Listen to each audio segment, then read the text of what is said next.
Cadre fans, type 2 diabetes rescued by keto fans, super curve honing fans. Bill here. It is Thursday, March the 2nd. I'm doing a somewhat rare shave in the middle of the week. I wanted to do a shave. I think last weekend I had got some information posted up and I wanted to put on a mention on the video. I just didn't have time to make the video. So I'm kind of doing it now. I'm continuing with the Williams thing from the Shaving Cadre, where what would Spider do? Spider would use a puck of Williams probably for a year. Okay, I think this is shave 14 for me with this particular puck, and I might be approaching halfway. So it might go over 30 shaves. I'm just not shaving every single day, but I am using all the same stuff. I'm trying to refine my technique for shaving around here, which is something I just started doing.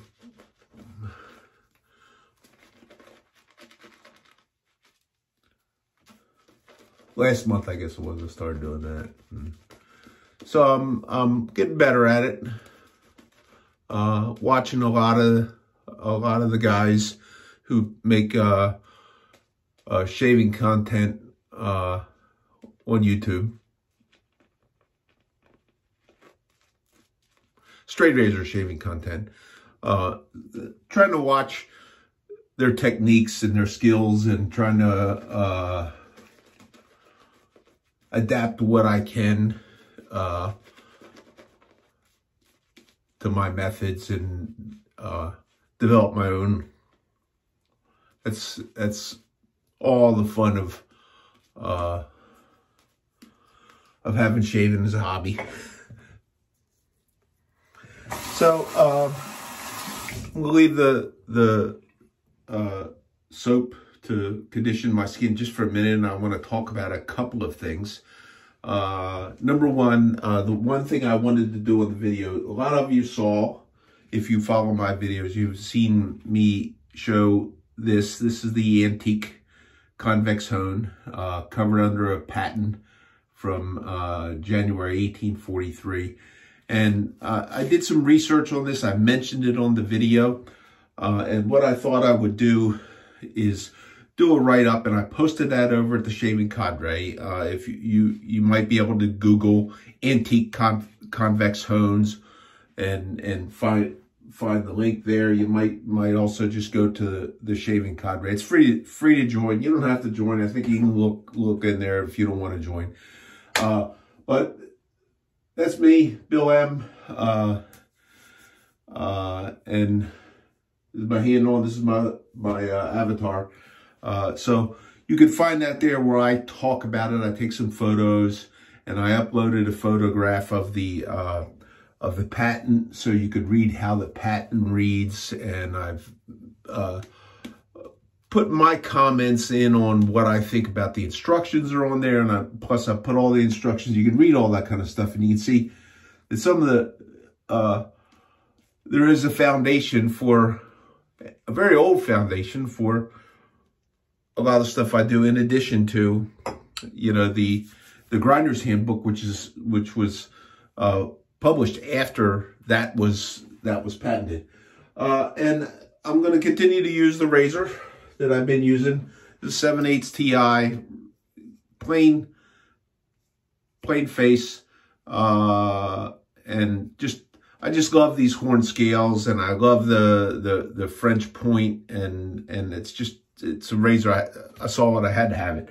So I did strop this up, and the other thing I wanted to talk about, in addition to convex honing, was strops. I got some balsa, and I got some leather and stuff that came in this week, and I made up some stuff, and I'm working largely on my strops. I'm working on off of the Jared plate, and on the short dimension, which is crosswise, which means on that plate when I make this, I got to kind of go over it and do that. But this is the short dimension. I have a number of strops that are on this one. This one is a horsehide, and the second one, this is the second one of these that I made up. I made up one before, and Matt Lukey has it. Matt, you got to try this, dude. Okay, so this one is on the same shape. So the curvature here is the same as this is here, okay? And it would be like if you have that particular shape, okay? So it's more level going straight across. And I wanted to comment on that because there are, you can look and you can find this stuff, and it was something that in convex honing, I had a little bit of trouble totally understanding until I started working on with the dual curvatures and back beveling. And so I back bevel a razor on a shape like this, a stone shape like this. And one thing, I'll show it, well, maybe I'll show it on this one, is when you're stropping, okay, this puts the contact point at the furthest point back up into the bevel when you are at a 90-degree angle on this one, okay? Any deflection to the side, okay, brings your contact point forward. So when on a convex strop, okay, one of the big advantages I find is I personally think it's less likely to roll edge. And I have all these hanging leather strops, and I have some paddle strops, but these are my workhorses. These are what see the action all the time.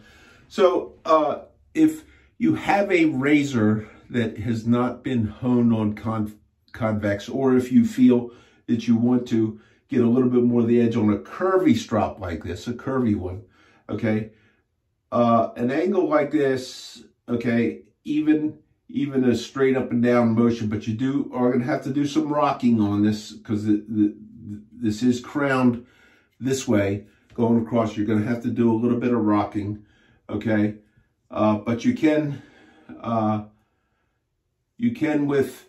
with an angling get a little bit more out to the edge. And a strop like this, and I've seen Jared, I made one of those for Jared. He uses it, he holds it behind a hanging strop, and if you watch any of his videos, you'll see him take his hanging strops and put the block of wood behind there, and he'll do that. I've mounted that, the one I sent him, I mounted some rue on it. I was a little disappointed in the performance of that particular rue leather. I'm not sure why, because I have a bench rue that works much, much better. But initially I saw Jared taking his 3x10 Arkansas stone and holding it behind the strop, and I thought, I just cringed. What happens if he drops that thing? I think it took him about 6 months to get it all shaped up. Okay, but I have the two shapes, and so this is one. And likewise here, when you are, since this is curved more this way and less this way, going in a perpendicular direction, okay, holding the razor perpendicular to the strop, okay, you are reaching as far out to the edge as you possibly can. And when you do an angle, okay, on the same strop, you are reaching a little bit further back behind the edge. So if you have a razor that you wish to strop on a curved surface like that, which is crowned in both directions, so to create an ellipse, you can use a flat razor, okay? And this is a new one. This is a travel one, and I made up a couple of these with a specific intent. Well, what if there was a guy who drove a truck for a living and jumped in the cab of his truck and was gone for a week at a time or something? Does he want to carry all that stuff around now? but something like this might. Now what this has is, and I really like this leather here. I wish I could get this same leather in 3-inch without having to go actually buy a Herald strop and butcher it. But this is a Herald strop. It's an inexpensive one. And I do love the feel of this. But the same thing applies here, okay? A straight up and down motion keeps your contact in the back, the furthest from the edge part of the bevel. And as you, I'm trying to check to make sure, as you angle, okay, any kind of an angle, it moves it more towards the point. And likewise, I made up a little travel, and this one is shaped exactly like my larger, it's shaped just like this is, okay? It's shaped like all my other balsa strops, and this has the 10th micron CBN on it. And I just thought that this was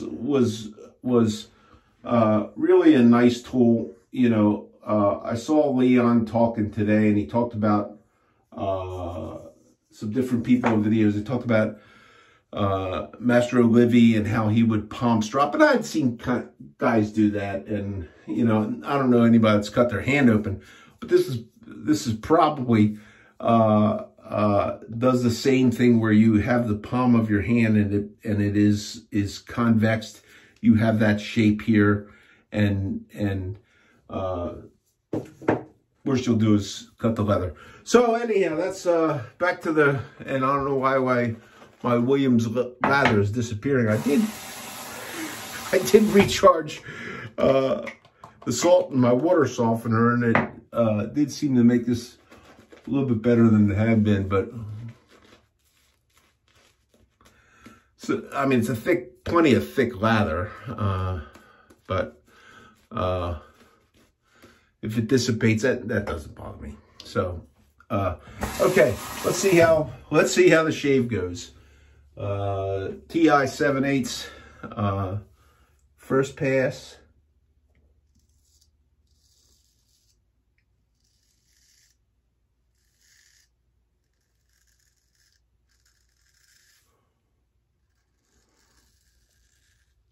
This is the 14th shave on the Williams thing, but I think I'd use this about 10 times, 10 times, something like that.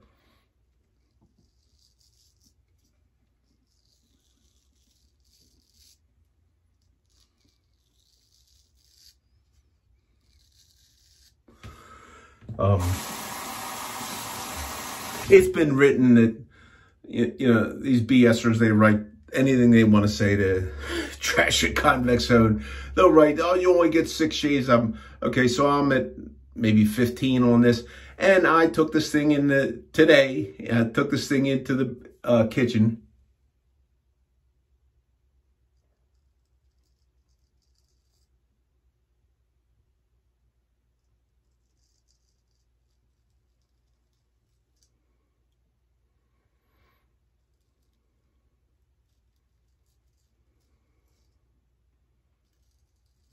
Took that thing into the kitchen, and it's still push cuts on a tomato. So it's, I don't believe the edge is quite as keen as it was fresh off the hones, but it's still a fantastic shave. Oh, this thing right here was something I picked up. Mike sent me the link on a video from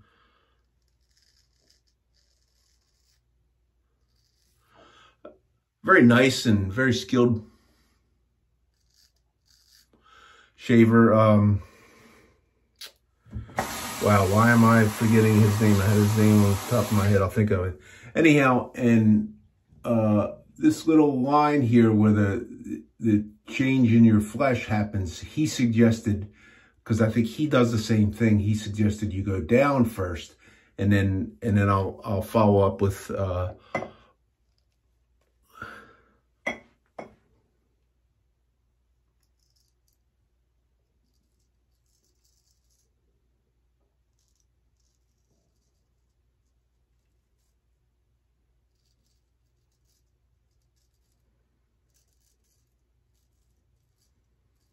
with his recommendation for after that. I thought that was a good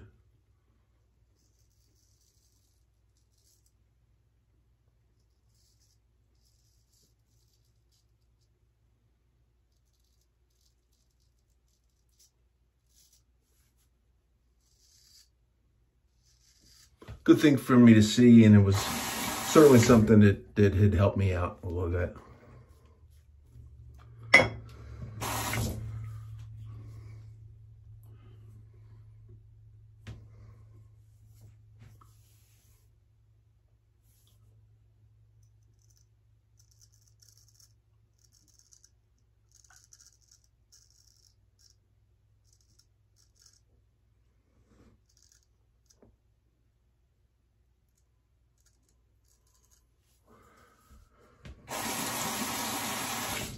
Oh, I did notice,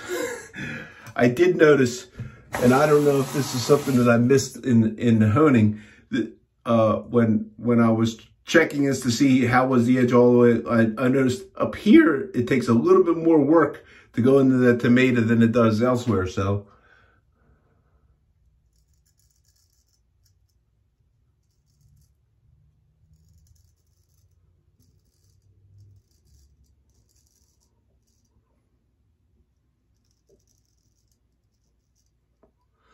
So that'll be one of those things that I'll pay attention to when I revisit that razor on the hones.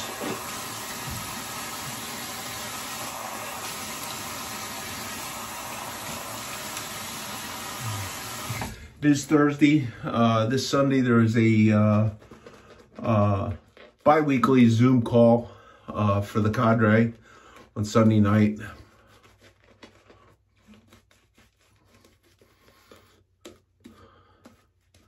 So if you're interested in getting into that, it's a lot of fun. It's good. It's like hanging with all the shave guys, and we talk about all kind of stuff. Some shaving related, some not so shaving related. It's always fun.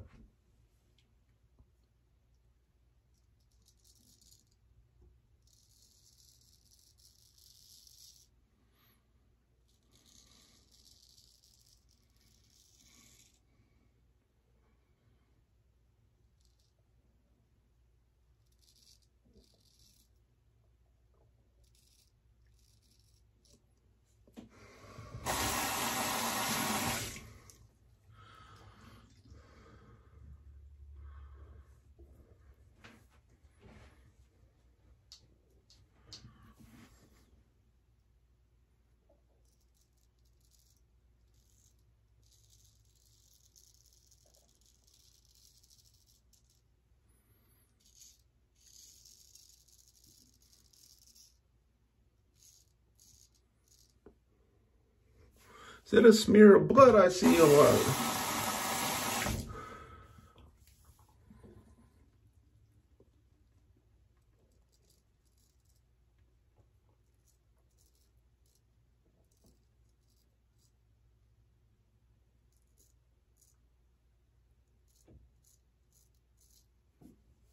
I've also been watching very closely Gary Haywood, watching him shave.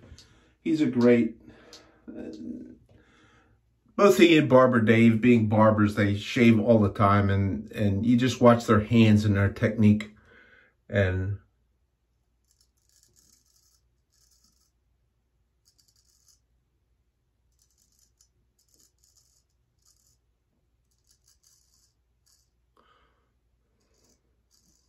if you're able to emulate them. One of the things that Gary says, and I think Barber Dave also said this to me at one time, early on, was it, and I know that I've been a little hesitant and a little stalling around trying to find my angle and get a feel, because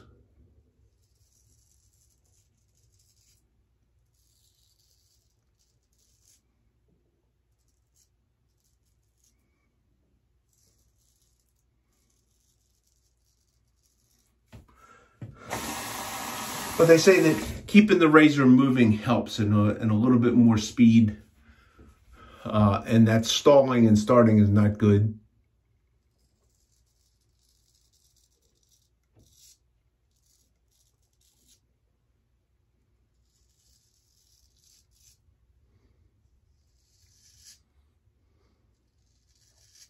And I think those are all something that I consider a little bit more advanced techniques to improving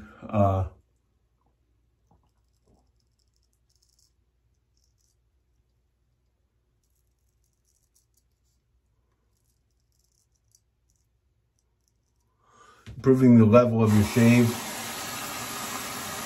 But things you're trying to go too fast, this is where it's easy to make a mistake.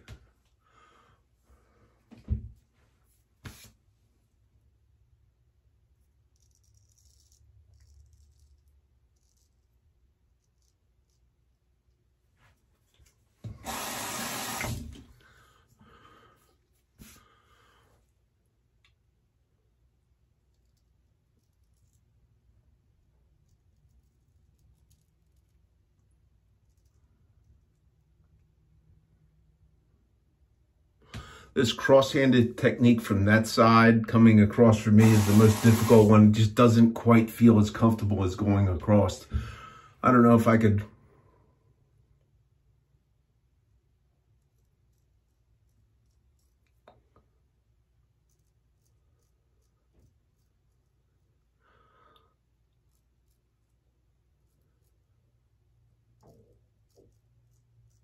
I just feel a little bit more comfortable in that hand.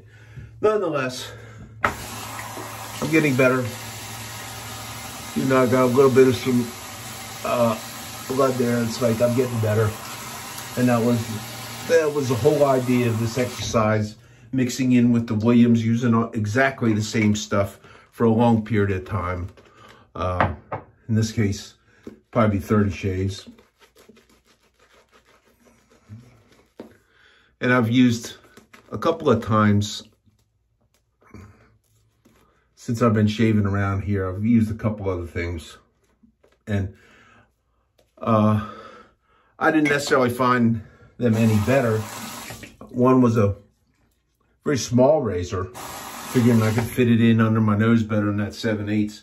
But I don't know that it was you know, it was sharp, and I don't know that was any better at all. So I'm going back, I'm sticking with this.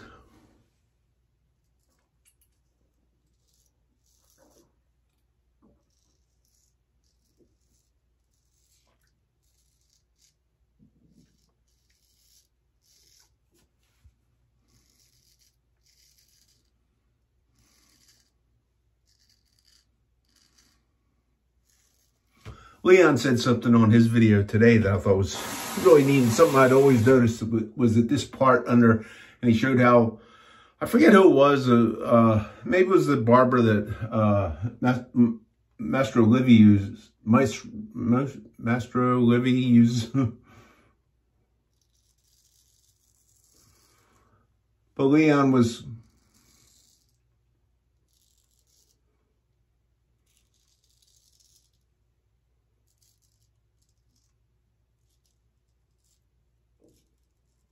talk about that. That's something that I definitely need to look up. But he talked about how the guy would take the heel of, or the back of the spine, and he would draw a line, and he would show how this, like it does for me, this grows up. Okay, and that's why I do that first pass coming up, because here it's kind of crossways.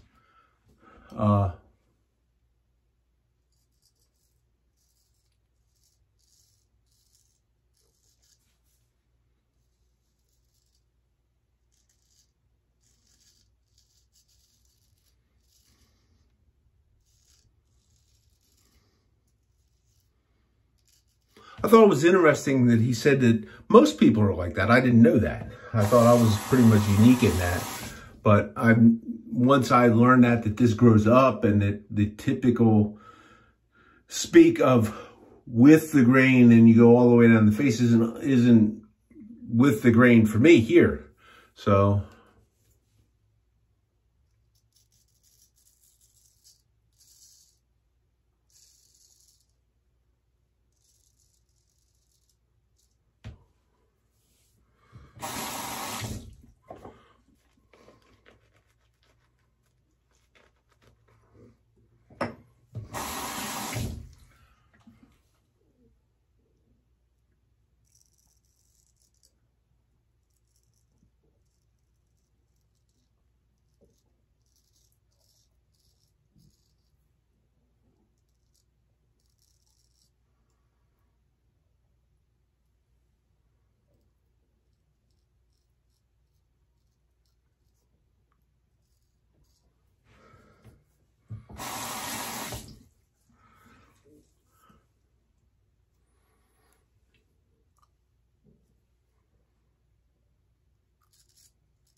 as you can see, I haven't quite got it down yet. I still get a little bit of a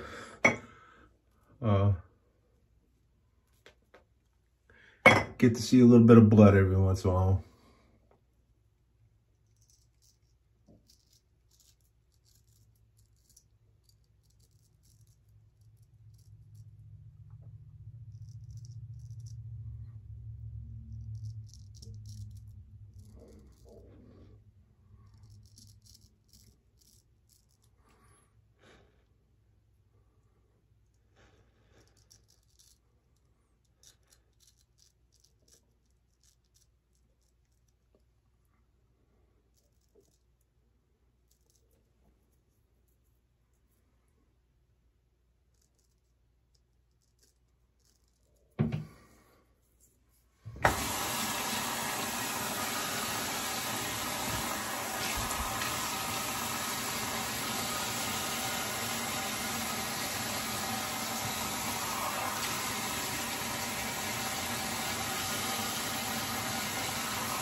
So that was pretty good. That was really pretty good. I got a little bit of a cleanup to do. This is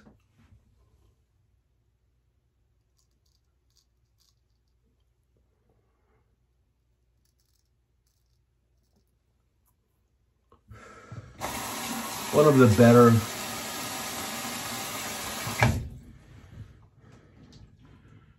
shaves, except for the blood.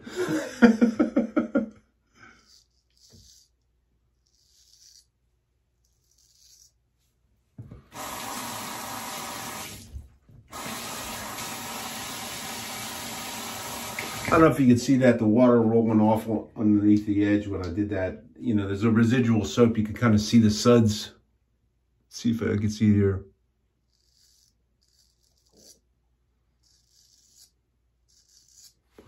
So, the reputation for residual slickness with Williams is valid. It's there.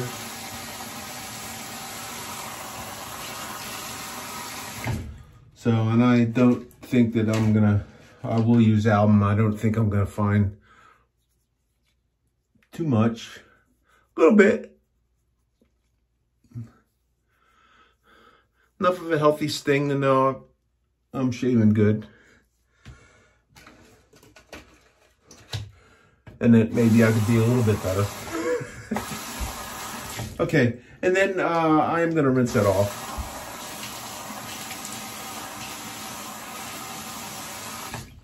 And since it's the end of the evening shave for me, I like to use citrus only scents. So I'm going to use the menthol, orange chill, witch hazel from Stirling. This is really a strong orangey scent. I just really do like this. And then witch hazel does have aloe and what else is in it? Witch hazel, aloe, distilled water, polysorbate, essential oil, which I guess is the scent, and then some menthol for, so if menthol bothers you, you don't want to use that. And the Glacial Lemon Chill aftershave, which is also has witch hazel in it, but it has some alcohol in it.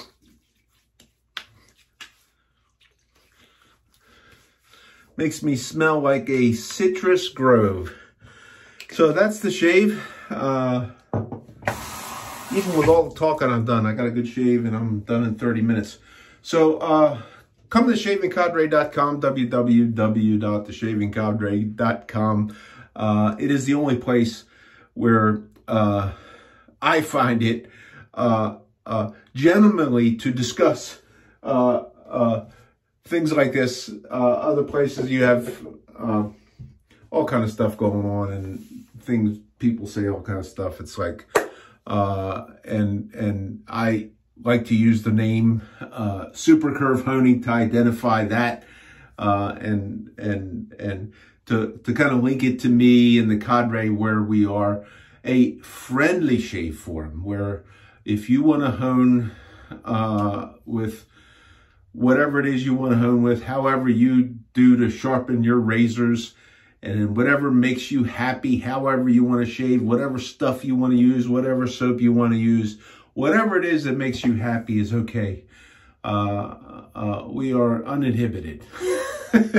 So, okay. Hope everybody has a great the rest of the week, and I'm not sure if I'll get another video up for this weekend. I got a pretty busy weekend coming up and want to get on the Zoom call. So it doesn't look like it's bleeding when I'm done. So the rules are I didn't get cut. Great shave. Thanks for tuning in, everybody. We'll catch you on the next shave. This is Bill, out.